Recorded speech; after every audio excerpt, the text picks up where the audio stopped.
Esse é o Ancapso e nós vamos falar agora sobre a CPMI do dia 8 de janeiro que seria instalada hoje, mas adivinha, ficou para a próxima semana. Isso é lógico que é uma coisa ruim, é lógico que isso é manobra do governo para tentar evitar a abertura dessa CPMI, mas isso mostra também como é que o governo está enrolado. Vamos entender esse assunto. Como eu falei para vocês, deu uma confusão danada hoje, foi todo mundo, estava todas as assinaturas, tudo pronto para iniciar a leitura do requerimento da CPMI do dia 8 de janeiro, mas aí o Pacheco falou que está atendendo um pedido do Lula e adiando para a semana que vem por conta do piso da enfermagem. Sem nenhum motivo, vamos entender. Essa notícia foi sugerida por Luciano Halur, Peter Vendpack de Sunguinha e várias outras pessoas. Obrigado aí ao pessoal que sugeriu a notícia. Obrigado a você que está assistindo o nosso vídeo. Se você gosta do nosso conteúdo, por favor, deixe o seu like e se inscreva aqui no canal, né?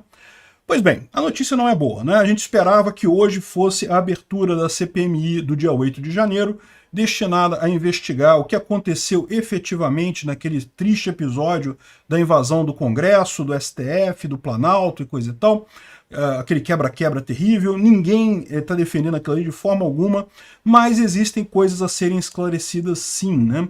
Principalmente a questão, no meu ponto de vista, da omissão do governo. O Distrito Federal certamente foi omisso, já está sendo responsabilizado por isso na investigação, porém existe a omissão do governo federal, do próprio Congresso e do STF, porque todos eles têm suas próprias polícias que da mesma forma não estavam preparadas, então existe uma responsabilização desse pessoal por omissão também, da mesma forma, né?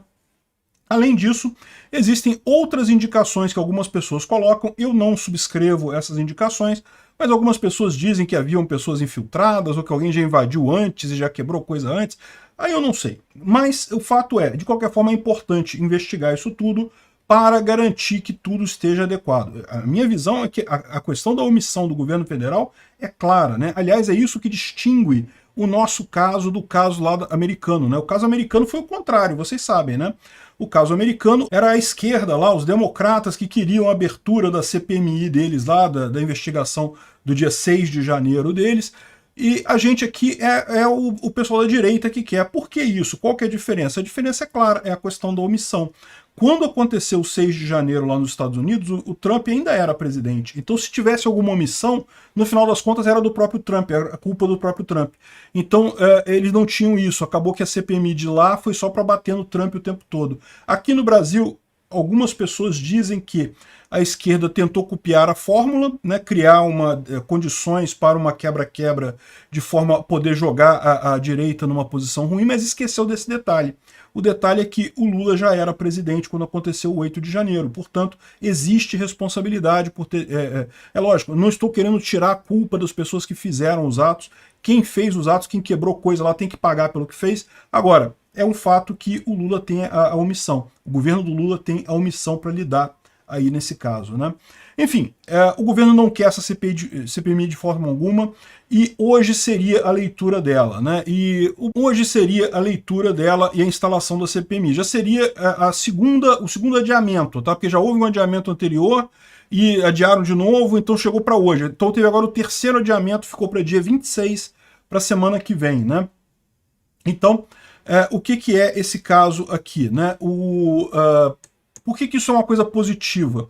Vocês lembram que eu falei para vocês que o governo estava com uma estratégia de, quando chegasse em cima da hora, tirar todas as assinaturas da CPMI, de forma que quando o Pacheco iniciasse a sessão, ele ia falar: não tem assinatura suficiente, arquivada a CPMI e pronto.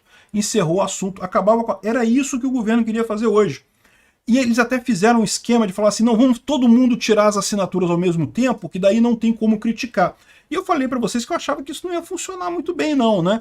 E de fato não funcionou. O único que tirou a assinatura foi esse cara aqui do PMDB, que é o Alberto Mourão, MDB de São Paulo, e ao mesmo tempo outras pessoas assinaram também, mais 2 pessoas assinaram também, então a tirada da assinatura dele não resolveu nada, e ao contrário, ele ficou mal, porque eu não sei, eu não conheço esse cara, mas ele agora corre o risco de ser...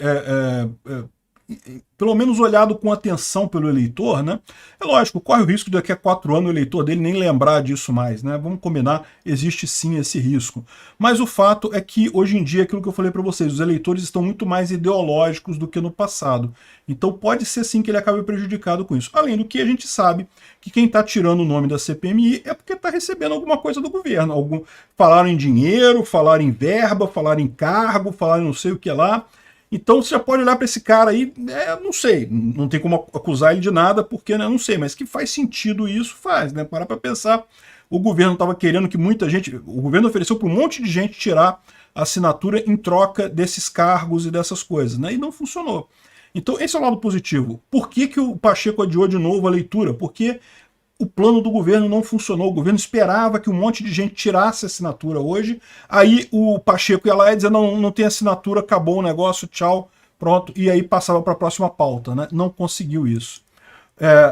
O deputado autor da CPMI disse que fez o seguinte, ele pegou mais um monte de assinaturas e não diz quantas são, para manter em sigilo.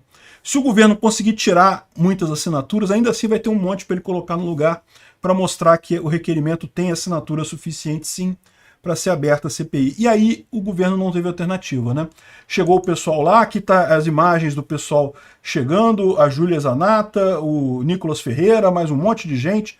Já tem um quórum, nesse momento aqui, isso aqui foi algumas horas atrás, já tinha o quórum lá no Congresso para fazer isso daí. O Bolsonaro mostrou lá o requerimento e coisa e tal. Enfim, reuniu todo mundo para fazer a sessão. Aí o Pacheco falou, ele chamou uma reunião de líderes. O líder do Senado pode fazer isso, né? Chamou essa reunião de líderes, aí foram só os líderes de partido e coisa e tal. E o pessoal reclamando muito porque ele tinha prometido, ele tinha falado que iria fazer a leitura da CPMI hoje. Então, aí do nada, mas não, ele falou que o Lula veio com essa aqui, não, porque o Lula pediu por conta do piso da enfermagem passar mais para frente essa sessão mista do Congresso.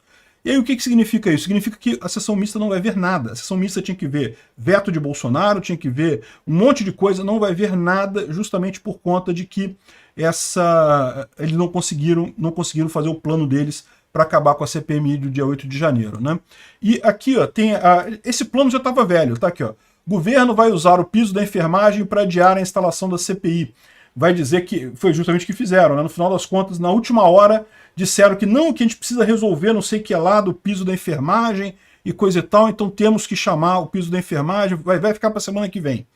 E aquele negócio, é um absurdo isso daí, mas só mostra o desespero do governo com essa CPMI, né? A CPMI tem assinaturas, o governo mesmo prometendo mundos e fundos, prometendo dinheiro, prometendo cargo, prometendo não sei o que lá, não consegue tirar as assinaturas, uma hora o Pacheco vai ter que ceder, não vai ter jeito isso daí, né? É lógico, o Lula está tentando, né, se salvar nessa história, aí, tentando adiar ao máximo esse tipo de coisa, para ver se acontece alguma coisa que permita que ele não faça isso, não investigue, né? Por exemplo, agora já começou a aceitação da denúncia no STF contra as pessoas que fizeram lá, que participaram do quebra-quebra, né? Ele pode argumentar que não, já tá até todo mundo sendo processado já e coisa e tal, mas é aquilo que eu falo para vocês. O problema da CPMI é justamente estabelecer a omissão do governo. Isso ninguém está vendo. A Polícia Federal não está vendo a omissão do governo Lula. O Ministério Público não está vendo a omissão do governo Lula. Alguém tem que ver a questão da omissão do governo Lula, porque ela é óbvia. Evidente que o Palácio do Planalto, pelo menos o Palácio do Planalto, era obrigação da segurança do Palácio do Planalto manter a integridade do prédio. Por que não aconteceu isso? Quem falhou nessa cadeia de comando? Foi o Lula? Foi o Flávio Dino? Foi o cara de baixo do Flávio Dino? Foi o chefe da guarda lá? Não sei, mas alguém falhou e tem que ser apurado exatamente quem foi isso daí. Sem contar a possibilidade, eu não estou dizendo que tenha sido isso, mas é uma possibilidade dentro do universo lógico de que tenha sido uma omissão premeditada, ou seja, que o Flávio Dino tenha visto lá com os investigadores da polícia, realmente o pessoal está vindo e tá querendo quebrar tudo, hein? Vão quebrar tudo, hein? Vão fazer o seguinte, não vão fazer nada, não vão deixar eles quebrar porque é melhor pra gente politicamente. Existe essa possibilidade, é lógico que existe. Não estou dizendo que aconteceu, estou dizendo que isso precisa ser investigado para se chegar nesse tipo de coisa, né? Enfim, acho que no final foi positivo isso daqui, tá? No final das contas mostrou mais uma vez a fraqueza do governo e o desespero do Pacheco, que não conseguiu fazer funcionar nenhum dos esquemas dele para tentar tirar votos da CPMI. Até aqui, já tentou um monte de coisa, nada sai do papel, nada cola. Governo natimorto esse. Obrigado por assistir o vídeo até o final. Além de curtir, compartilhar e se inscrever no canal, considere se tornar patrocinador com valores a partir de R$ 1,99. Clique no botão Seja Membro abaixo para saber as condições e vantagens de patrocinar o canal. Mais informações sobre o nosso projeto, visite nossos sites indicados na tela.